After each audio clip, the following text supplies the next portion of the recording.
Hello, welcome to Dancing Stars. This show is sponsored by Gautam Neurocare, Neuro and Multi-Specialty Hospital. Telangana the best neurocare hospital, Gautam Neurocare Hospital. Ee hospital lo brain stroke, fits, migraine, brain and spine surgeries ki the best neurocare hospital, Gautam Neurocare Hospital.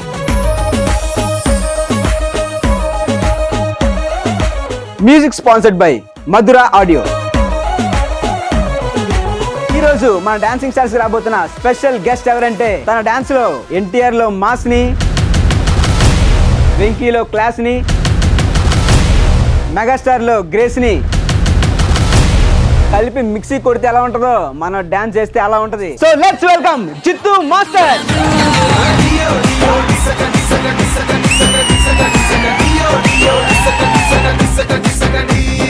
Welcome Chittu, welcome to dancing stars. So happy to see you. అంటే నిన్ను ఇలా చూడడం చాలా హ్యాపీగా అనిపిస్తుంది, ఎందుకంటే నీతో నేను కంటెస్టెంట్ గా నా కెరియర్ స్టార్ట్ చేసి ఇప్పుడు నేను హోస్ట్ గా నీ ఎదురుగా ఉన్నానంటే అది డెఫినెట్ గా అది నీ వల్లే. And thank you so much for that. And అలానే ఇప్పుడు మా షోకి నువ్వు వచ్చినందుకు రియల్ గా చాలా హ్యాపీ. నాకు కూడా చాలా హ్యాపీగా ఉంది, ఎందుకంటే ఫస్ట్ టైం నువ్వు ఒక యాంకర్ గా ఇంట్రొడ్యూస్ అయ్యావు. ఇంకా స్టెప్ బై స్టెప్ ఇంకా యూట్యూబ్ లో కాకుండా ఇంకా ఛానల్స్ లో కూడా వెళ్ళాలని చెప్పి మనస్ఫూర్తి కోరుకున్నా. ఆ ఛానల్స్ లో నేను కూడా ఇలా ఒక మంచి గెస్ట్ లా రావాలని చెప్పి నేను కూడా కోరుకుంటున్నా. ఖచ్చితంగా. Thank you. Chittu master, welcome to our show dancing stars. Thank you. Family ఎలా అందరూ బాగున్నారా? అమ్మ నాన్న అందరూ బాగున్నారు. రా అంటున్నాను, ఫీల్ అవ్వకండి. నేను అతను కంటెస్టెంట్, ఆయన మాస్టర్. అది నువ్వు ఫస్ట్ ఇంట్రొడ్యూస్ నువ్వు చేయాలరా, నేను కాదు. నేను ఈ స్టేజ్ కి రావడానికి మెయిన్ పిల్లర్ అయినటువంటి మా జిత్తు మాస్టర్ ఇక్కడే ఉన్నారు. జిత్తు మాస్టర్ ఎలా కనిపిస్తుంది ఇప్పుడు? చాలా హ్యాపీగా ఉంది. ఫస్ట్ ఏంటి దీనికోసం ఎంత చెప్పేశారా? సరే జిత్తు మాస్టర్, సో చెప్పండి, ఇప్పుడు లైఫ్ లో ఏం చేస్తున్నారు? లైఫ్ లో సాంగ్స్ చేస్తున్నాను.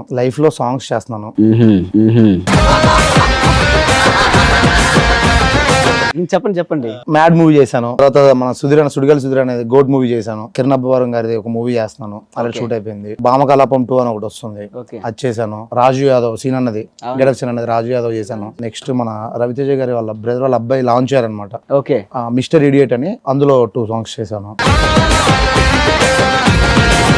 సో యాజ్ ఎ డాన్సర్ గా మీరు స్టార్ట్ చేశారు ఫస్ట్. సో అక్కడ నుంచి మీరు ఎప్పుడైనా ఇలా కొరియోగ్రాఫర్ అవుదాం అనేసి ఆ థాట్ ముందు నుంచే ఉందా మీకు, ఆ ఇంటెన్షన్? ఫస్ట్ నేను వచ్చినప్పుడు గ్రూప్ డాన్సర్ అంటే అప్పట్లో ఈవెంట్స్ అవి చేసేవాళ్ళము. మన డాన్సర్స్ కానీ ఎవరికి ఆర్టిస్ట్ కానీ ఇంద్రనగర్ అంటే ఐడియా ఉంటుంది కదా, సినిమా డాన్సర్స్ వీళ్ళందరూ వచ్చేవాళ్ళు అనమాట. అక్కడ యూనియన్ ఉండేది అనమాట. నేను అడిగేవాడిని ఎవరు వీళ్ళు అంటే ఇలా మూవీలో డాన్సర్స్ కార్డు ఉంటారు అది అని చెప్పేసి, ఆ టైంలో నుంచి ఈవెంట్స్ నుంచి డాన్సర్ కార్డు తీసుకొని డాన్సర్ కార్డు నుంచి అసిస్టెంట్ కొరియోగ్రాఫర్ చేసి తర్వాత మాస్టర్, ఇంత ఉంటుంది. ఈ డాన్స్ జర్నీలో మీకు బాగా సపోర్ట్ చేసింది ఎవరు? ఫ్యామిలీ. ఎవరు మెయిన్? మా మమ్మీ, మా అక్కలు. మమ్మీ నాకు బాగా తెలుసు, అండ్ అమ్మ బాగా సపోర్ట్ చేస్తుంది మిమ్మల్ని. మీరు తప్పు చేసినా పర్లేదు. అమ్మ గురించి నాకున్న బాండింగ్ ఏంటంటే, ఇప్పుడు నువ్వు మాస్టర్ గా ఉండి నేను కంటెస్టెంట్ ఉన్నప్పుడు స్క్రీన్ మీద నాకంటే నిన్ను ఎక్కువ చూడడానికి బాగా ఇష్టపడేది. సో అందుకే చెప్తున్నా, అమ్మకి అంటే నువ్వు ఎంత ఇష్టం అనేది నేను దగ్గర చూసా. సో ఇప్పుడు అమ్మ చాలా హ్యాపీ అయి ఉంటుంది.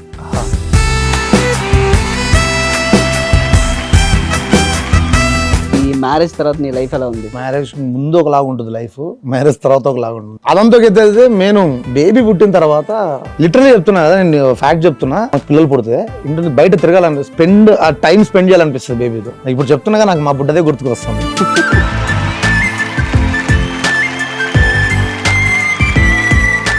నీవు చేసిన కొరియోగ్రఫీలో గోవింద్ అండ్ ఉస్నా, పండు అండ్ విద్య, బాబీ, మణికంఠ, ఈ నలుగురులో ఎవరు బెస్ట్ అని ఫీల్ అవుతున్నారు?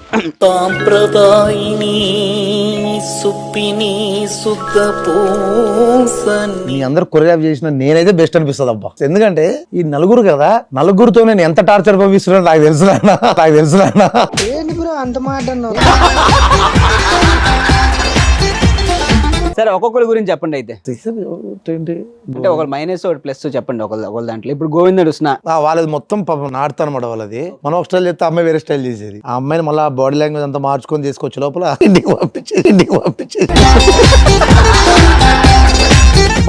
బాబీ కూడా ఫస్ట్ తన బాడీ లాంగ్వేజ్ వేరే ఉండే. యాక్చువల్లీ మన దగ్గరికి ఇలా వచ్చిన తర్వాత దాన్ని కొంచెం చేంజ్ చేసి మళ్ళీ ఒక వేలో తీసుకొచ్చిన. దానికి కొంచెం టైం పట్టింది. కరెక్ట్ చేతికి అంత లోపల ఎలిమినేషన్.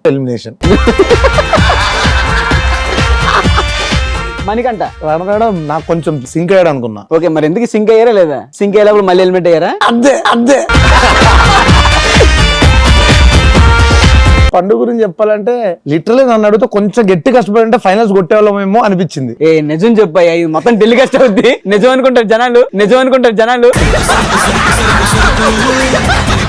నేను లిటరలీ చెప్తున్నా, నలుగురికి 4 స్టైల్స్ ఉన్నాయి. సో ప్రతి ఒక్కరు కూడా చాలా బాగా నాకు ఎంకరేజ్ చేశారు. ఇంతకుముందు చెప్పిన టార్చర్ ఉంది, బట్ అంతేగా నాకు సపోర్ట్ కూడా చేశారు. అంటే ఇప్పుడు డి అయిపోయిన తర్వాత నీకు మళ్ళీ నితిన్ గారు ఒక ఛాన్స్ ఇవ్వడం అనే దాని గురించి ఒక్కసారి నీ మాటల్లో. డీ చేసేటప్పుడల్లా ఒకటి ఫీల్ అయ్యేవాడిని, మనకు కరెక్ట్ గా పడాలి ఎప్పుడు పడతా అనుకున్న టైంలో ఒక రోజు మధ్యాహ్నం ఫోన్ వచ్చింది. శ్రీపద గారైనా ఒక డైరెక్టర్, అప్పుడు అతను కొట్టాడు కానీ చాలా గట్టాడు. సో ఆయన ఫోన్ చేసి మాస్టర్ అర్జెంట్ గా రండి ఒకసారి అర్జెంట్ మాట్లాడి వెళ్ళడం జరిగింది. ఈవినింగ్ వెళ్ళగానే ఏం లేదు మాస్టర్, ఇట్లా నితిన్ గారు వస్తున్నారు, ఆయన సాంగ్స్ అన్ని కలిపి చేయాలి అంటే టగడగా అప్పటికప్పుడు ఈ స్కీమ్ అది అంతా టగడగడ చెప్పాను, ఈ సాంగ్స్ అని చెప్పారు. అంతా అయిపోయిన తర్వాత తనన్న మాట ఒకటే అన్నారు, ఏమన్నారు, ఏ నోటితో అన్నారు, ఇప్పటికీ ఎక్కడికి వెళ్ళినా చెప్తాది, ఈ సాంగ్ చూసి మీకు నితిన్ గారు ఛాన్స్ ఇవ్వాలి అన్నారు. అంతే, అది ఏ టైంలో అన్నారో తెలియదు, నేను బిజీ అయినా. ఆ శ్రీపద్ అనే వ్యక్తి మనం వచ్చిన టాపిక్ వచ్చింది కాబట్టి చెప్తున్నాను కానీ ఏమి కావాలంటే చేస్తాడయ్యా. ఆయన ఫస్ట్ చేస్తాడు వర్క్. అంటే ఒకరు నిలబెట్టాలంటే మనం ఏం చేయాలని వర్క్ ముందే సాయంత్రం కూర్చొని గట్టిగా ఆలోచిస్తాడు, ఉదయానికి అమలు పరుస్తాడయ్యా. అది జరిగిపోద్ది అలాగా. నీకు ఇండస్ట్రీలో ఈ హీరో అయితే డాన్స్ సూపర్ అనిపించేలా ఒక హీరో పేరు చెప్పు. నువ్వు అందరు బాగా చేస్తారు తెలిసిందేగా. తమ్ముడు బాగా డిసైడ్ అంటున్నా. ఏమి చెప్పట్లేదు. ఇప్పుడు వరకు ఉన్న మన మాస్టర్లో వీళ్ళలో నీకెవరు బెస్ట్? నేను అందరి దగ్గర పనిచేస్తే నాకు అందరూ బెస్ట్ అనిపిస్తుంది. కమంటరీ పెట్టి బాగా దూరంగా ఉంటున్నాడు పిల్లాడు. నీకు శేఖర్ మాస్టర్ నచ్చింది ఏంటి? కంపోజిషన్ అనేది క్లీన్ బ్యూటీ ఉంటుంది మాస్టర్, నాకు అది బాగా ఇష్టం. Jani master steps, register signatures ఉంటాయి కదా, డిఫరెంట్ గా ఉంటాయి కొంచెం అన్నట్టు బాగా ఇష్టం. గణేష్ మాస్టర్ మన ఇది గబ్బర్ సింగ్ సాంగ్ రిజిస్టర్ చేశారు కదా, సింపుల్ స్టెప్స్ అంటారు చూసారు, అవి నాకు బాగా ఇష్టం. జిత్తు మాస్టర్ అన్ని ఇష్టం. ఈ మజాలో ఇంకో మజా గేమ్ ఆడదాం. Are you ready for this? నీ మొక్కలో కాన్ఫిడెన్స్ లేదు తమ్ముడు. పెద్ద మాట అనేసి తమ్ముడు, నువ్వు అన్ని అన్నప్పుడు తమ్ముడు. ఓరి అమ్మ. ఇప్పుడు ఏంటంటే ఇందులో కాయిన్స్ తీయాలి. ఆ కాయిన్స్ మీద వచ్చిన నెంబర్ తో మనం ఒక కాలర్ కి కాల్ చేస్తాం. చేసిన తర్వాత వాళ్ళ దగ్గర నువ్వు ఒక 500 అడగాలి. సో ఈ గేమ్ కి నువ్వు రెడీయా? రెడీ. సో నువ్వు అందులో కాయిన్స్ తీయి, నేను అక్కడ ఆ నెంబర్స్ కొడతాను. 78 ఓకేనా? 78. తర్వాత పెక్కది. తర్వాత 83 83. 83 83. ఓకే. 82 82. 81 81. 81 81. ఇదే ట్రబుల్ ఫస్ట్ టైం కలిసింది ఇలాగా. ఎవరిని మాట్లాడలేదు? ఎవరు जी कौन बात कर रहे हो? नंबर है. किधर रहता? आप हैदराबाद पे रहता? नहीं सर, राजस्थान पे रहता? हाँ जी. ओके, उधर पालकोवा मिलता? అమ్మాయితో డబ్బులు వేయించుకోగలవా? ఇచ్చేస్తారు ఈజీగా. నా దగ్గర అయితే ఒక అమ్మాయి నెంబర్ ఉంది. అమ్మాయి దగ్గర నువ్వు ఒక 500 కలెక్ట్ చేస్తే నేను నమ్మేస్తాను. తర్వాత నేనేమి అడుగుతా నువ్వు అది ఇవ్వాలి. అమ్మని అడిగు కదా. 799599090. Are you ready? Ready. The person you have called is speaking to someone. అమ్మాయిలతో ఇదే బాధ. మనం చేద్దాం అనుకుంటే వాళ్ళు ఇంకెవరికో చేసి మాట్లాడుతుంటారు. మనం వదలొద్దు, చేస్తూనే ఉందాం. ఎందుకు ఎత్తరు? The person you have called is speaking to someone else. You can wait. అది ఎవరిని డబ్బులు అడుగుతుందో. The person you have called is speaking to someone else. On the phone, you can wait or call again later. Hello. Sir చెప్పండి. మీకు జిత్తు master idea ఉందండి? ఉందా? నేనే మాట్లాడుతున్నా అండి. మాస్టర్ ఎలా ఉన్నారు? ఏ జింబాంబ్రే. ఏంటి సడన్ గా షాక్? ఏం లేదు, ఒక చిన్న మ్యాటర్ ఏంటంటే ఒక 500 కావాలి అర్జెంట్ గా. నేను మళ్ళీ తిరిగి ఇచ్చేస్తాను. వాట్సాప్ హాయ్ పెట్టండి. సరే పెడతా. ఒక్క నిమిషం, ఇక్కడ ఒకరు మాట్లాడతారంట. హలో, నేను జిత్తు మాస్టర్ అసిస్టెంట్ అండి. నాకు ఒక 500 కొట్టరా? హలో పండు. ఏంటి 500 కొట్టడానికి అంతసేపు ఆలోచిస్తున్నావు? నువ్వు అడగగానే మేము ఇచ్చిన 500 ఎప్పుడు ఇచ్చావు? నువ్వు నాకు ఇచ్చావా? ఏ రోజన్నా వచ్చి నీ పని చూసుకుని వెళ్ళావు కానీ ఎవరైనా పేమెంట్ కొట్టావు? బాయ్. అయిపోయా. ఎవరో తెలుసా? శాంతి స్వరూపు. నేను అని చెప్పింది అమ్మాయి గురించి. సో సో జిత్తు మాస్టర్, నితిన్ సార్ మీకు ఆ ఛాన్స్ ఇవ్వకపోయి ఉంటే మీ పరిస్థితి ఏంటి? ఈవెంట్స్ చేస్తూ ఛాన్స్ల కోసం నేను తిరగడం అనేది అదే జరుగుతుండే. ఎప్పుడు ఛాన్స్ వస్తుందా అనేసి. ఆ జర్నీ అనేది అది ఎప్పుడు ఎలా వస్తుందో తెలియదు కాబట్టి నేను అదే హార్డ్ వర్క్ చేసుకుంటూ వెళ్ళేవాడిని. So next a big star తో చూడొచ్చు నీ కొరియోగ్రఫీ? చెప్తా తొందరలో. మళ్ళీ ఆ సాంగ్స్ హిట్ అవ్వగానే వచ్చి కలిసి ఓకే అవ్వగానే ఫస్ట్ మనం మళ్ళీ కూర్చొని తప్పకుండా చేద్దాం. సో ఈ ప్రాసెస్ లో నీకు ఒక కంపెనీ నుంచి ఒక సాంగ్ వచ్చి లాస్ట్ లో అది క్యాన్సిల్ అయ్యి వేరే కొరియోగ్రాఫర్కి వెళ్ళడం లాంటివి ఏమైనా జరిగినాయా? ఫస్ట్ టైం ఒకటి జరిగింది. అప్పుడు నేను ఒక్కటే మూవీ చేశాను అనమాట. బట్ అప్పుడు ఏంటంటే కొంచెం లాస్ట్ లో వచ్చి వేరే దానికి పోయింది అనమాట. అంటే ఎందువల్ల అంటావు? ఇందువల్ల ఏం సమ్ రీజన్స్ ఉంటాయి, చాలా ఉంటాయి అనమాట. అవి మనకి అంటే నీకు తెలిసిన రీజన్ ఏంటి? Last minute final song cinema అంతా అయిపోయింది. సాంగ్ దాని మౌంటేజ్ లాగా పెడదామా, డాన్స్ పెడదామా అనే దాంట్లో అడ్డేట్ అయిపోయి మౌంటేజెస్ పెట్టేశారు. ఇప్పుడు జానీ మాస్టర్ కి నీకు చాలా మంచి బాండింగ్ ఉంది యాక్చువల్గా, ఎందుకంటే ఆయన దగ్గర అసిస్టెంట్ గా చేస్తూ ఆయనతోనే నీ సగం జర్నీ ఆయనతోనే అయింది. సో ఆయనతో జర్నీ చేసినప్పుడు నీ ఫీలింగ్ ఎలా ఉండింది? జానీ మాస్టర్ అందరికి ఇప్పుడు ఒక స్టార్. బట్ ఆయన జీవనంలో ఉన్నప్పటి నుంచి నేను చూశాను. ఆయనలో నీకు నచ్చిన విషయం? నీ కష్టం ఎంత వచ్చినా, నీ మీద కొండ వచ్చి పడుతున్నా, వన్స్ నువ్వు కంపోజిషన్కి వెళ్ళిన తర్వాత నీ ప్రాబ్లమ్స్ అని పక్కన పెట్టాలి. అదొక్కటి నేర్చుకున్నాను దగ్గర నుంచి.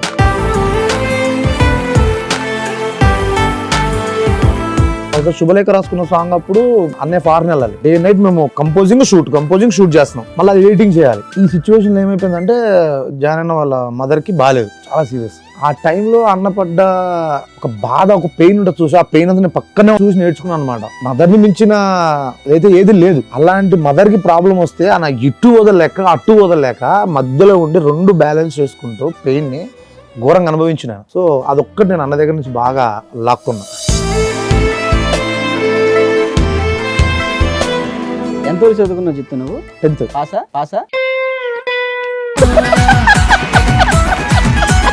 10th fail. పోయే 4 సబ్జెక్టులు పోయాయి. ఉన్నవే 6 అంటే 4 పోయా? నీకు Nitin sir, NTR sir, Ram Charan sir, Allu Arjun sir, power star Pawan Kalyan sir ఒకే డేట్ అందరికీ కావాలి. అప్పుడు ఎవరికి ఇస్తావు డేట్? నాకు ఫీవర్ వచ్చింది సార్ అని పడుకుంటా. నన్ను అడిగి అదే క్వశ్చన్ చెప్పు. ఇంతమంది వస్తే ఎలా చేస్తావు? నాకు డాన్స్ రాదని చెప్పి. నీకు నిజంగా రాదనుకో, నాకు తెలుసు. ఊరికే అన్నా. నీకు నాకు ఉన్న బెస్ట్ మెమరీస్ ఏం చెప్తావు? నేను ఒక రోజు పడుకొని ఉన్నా చెన్నైలో. నేను పడుకొని ఉన్నా, ఎర్లీ మార్నింగ్ వచ్చి నన్ను గిలిగిలి పెట్టి లేపి నన్ను ముద్దు పెట్టుకున్నాను. అది నాకు బాగా హ్యాపీ మూమెంట్ అనిపించింది. మొన్న రీసెంట్ కూడా నాకు గుర్తొచ్చింది అట్లా.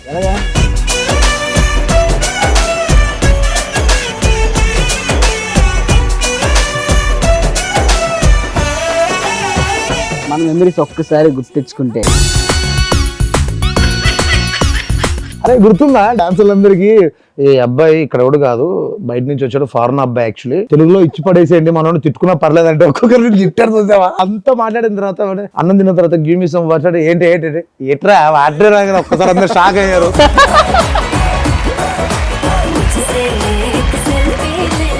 చూసావా ఫస్ట్ సాంగ్ అది మన వైల్డ్ కార్డ్ లో నేను వచ్చినప్పుడు ఫస్ట్ షెడ్యూల్ అది. మైకేల్ జాక్సన్ గా ఫస్ట్ ఇంట్రొడ్యూస్ చేసింది నేనే. అవును కాదారా?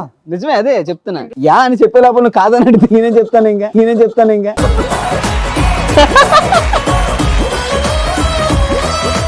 ఈయనే కదా మీకు అసలు సాంగ్ మన నితిన్ సార్ ఇచ్చేసారు, ఈ సాంగ్ చేస్తే బాగుంటది, మీకు మంచి ఆఫర్ రావాలి, ఇతనే కదా చెప్పింది. అసలు ఆ పక్కన జిత్తు అని ఇప్పుడు నువ్వు చెప్పినంత నాకు తెలియలేదు తెలుసా. నిజంగా నువ్వు మీసాలు తీసి ఆ లుక్ ఏంటి, నువ్వేనా అసలు నిజంగానే? ఏంటే బాబు ఇలాగే బాగున్నావు. పైన ఒక ఫోటో నేను ప్లే చేస్తాను, దాని గురించి నీకు ఏమనిపించిందో నువ్వు చెప్పాలి.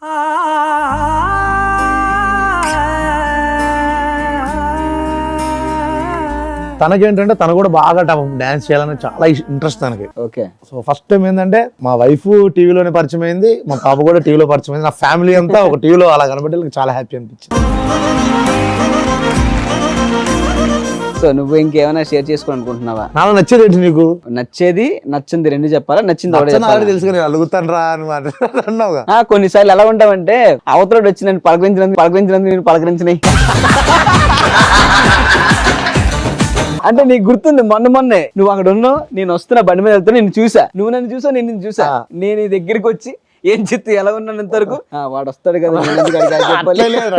లేదు నువ్వు ఇలా వేసుకుని మాస్క్ వేసుకొని పోతావు, నేను చూస్తున్నా. సరే నువ్వు చేయలేపాలి ఇలా, నేను హాయ్ కూడా హాయ్ చెప్పాలా నువ్వు? చూసావా ఇప్పటికి చెప్పడయ్యాడు. బేసిక్ గా ఇక్కడ ఒక నిజం చెప్తా, డీలో ఏజ్ డిఫరెన్స్ అని ఒకటి ఉంటుంది. బేసిక్ వీడు రావడం ఎంత పెద్ద ఏజ్తో వచ్చారు అసలు నాకు కూడా తెలియదు వీడు అంత పెద్ద అని చెప్పి. నాకు అప్పుడు 23 years, ఈడప్పుడు 27 years, 27 years.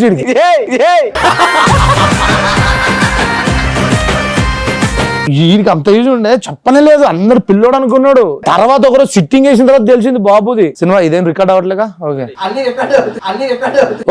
ఓరే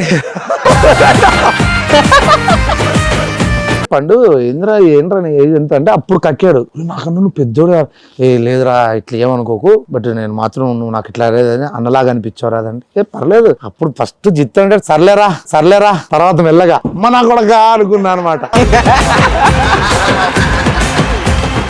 బేసిక్ గా ఏంటంటే కంటెస్టెంట్ గా పరిచయం చేయాలి, ఒక మంచి ఆర్టిస్ట్ ని పరిచయం చేశా, అది నేను ఇప్పటికి ఫీల్ అవుతుంటా. ఇది అంతా రికార్డ్ చేయండి పండు, టైటిల్ ఎలాగైనా కొట్టాలి రా అన్న కూర్చోబెట్టుకుని అంటే నేనున్నా నువ్వు ఏది చెప్పాలి చేస్తాను అంతే. నేనున్నా మెల్లగా వెళ్ళిపోయాడు ఇట్లా మార్నింగ్ వచ్చిన తర్వాత చేయరా అంటే బాడీ పెయిన్స్ మొత్తం వస్తలేదంటే జర్నీ చేశారు కదా రారా చేయరా వస్తుంది మెల్లగా. నాకు నైట్ ఆ లెవెల్ ఎక్స్పీరియన్స్ ఇచ్చావు కదా, బూస్టప్ ఇచ్చావు కదరా, రారా ప్రాక్టీస్ చేద్దాం మెల్లగా చేద్దాం. సో అవన్నీ గుర్తున్నాయా? ఈయన చెప్పాడు కదా, ఈయన జాతకని ఇప్పుడు చేస్తానయ్యా. స్టార్టింగ్ స్టేజ్ లో నేను కంటెస్టెంట్ ఉన్నప్పుడు క్లాస్ నుంచి ఇంటికి వెళ్ళిన తర్వాత పండు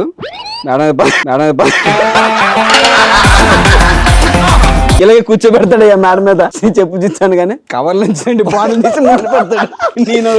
ఆయన ఒకటి మామూలు కూర్చొని పడుతుంది. మనం పైన కొడుతున్నాం, నేనేం అనకపోతే మళ్ళీ రియాక్ట్ అవుతాడు, చెప్పరా ఏదో ఒకటి కొడుతున్నాం అంతే 2తో స్టార్ట్ అయింది, ఒక 10 అయిపోతాయి. కొడుతున్నాం అంతే.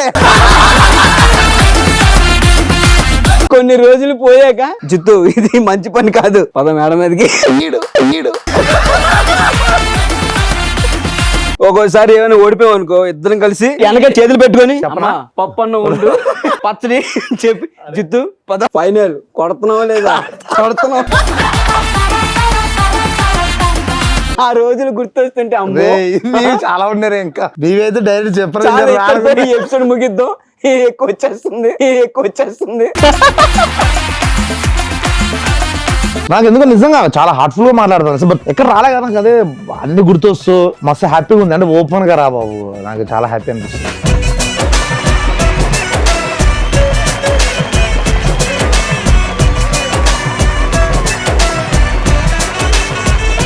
అరే ఇంకేంట్రా పెళ్ళి ఎప్పుడు నీది ఏంటి? ఎపిసోడ్ ముగిద్దాం ఫస్ట్. లేదు చెప్పు, చాలా రోజులు మందేసింది నాయన ఇవన్నీ ఏరుగా పుసుక్కురా. మా నాయన ఇంత ఫన్ వద్దు నాయన, అసలే పెళ్ళి రే ప్లీజ్ భయ్య ఇది మాత్రం వేయకండి నాయన. ఫైనల్ గా నువ్వు నన్ను ఏమైనా క్వశ్చన్ అడగాలనుకుంటున్నావా? పెళ్ళి ఎప్పుడు చేసుకుంటావు? చేద్దాంలే జిత్తు, ఎందుకు పెళ్లిళ్ళు పెళ్లి చేసుకునే కెమెరాలు పట్టుకుంటున్నారు. ఓకే జిత్తు, చాలా రోజుల తర్వాత చాలా ఓపెన్ గా హ్యాపీగా నేనైతే నీతో చాలా విషయాలు షేర్ చేసుకున్నా, నేను చాలా హ్యాపీ ఫీల్ అవుతున్నా. అండ్ నిజం చెప్పాలంటే మన విషయాలు అందరూ జనాలకు తెలిసే. లాస్ట్ ఫినిషింగ్ ఎలాగే పోవాలంటే బార్డర్స్ 2 అయిపోయింది. అబ్బా చాలా ఎంజాయ్ చేసావు ఈరోజు. ఈ ఎపిసోడ్ కొడుతున్నాం అంతే. నీతో అయితే చాలా మెమరబుల్ మూమెంట్స్ నాకు దొరికినాయి, నీకు దొరికాయి అనుకుంటున్నాను. వెళ్లే ముందు మా ఈ షోలో ఏంటంటే ఒక సిగ్నేచర్ పోజ్ ఇవ్వాలన్నమాట. డెఫినెట్ గా వచ్చిన ప్రతి సెలబ్రిటీ ఇస్తారు, నువ్వు కూడా ఒక పోజ్ మా డాన్సింగ్ స్టార్స్ కోసం.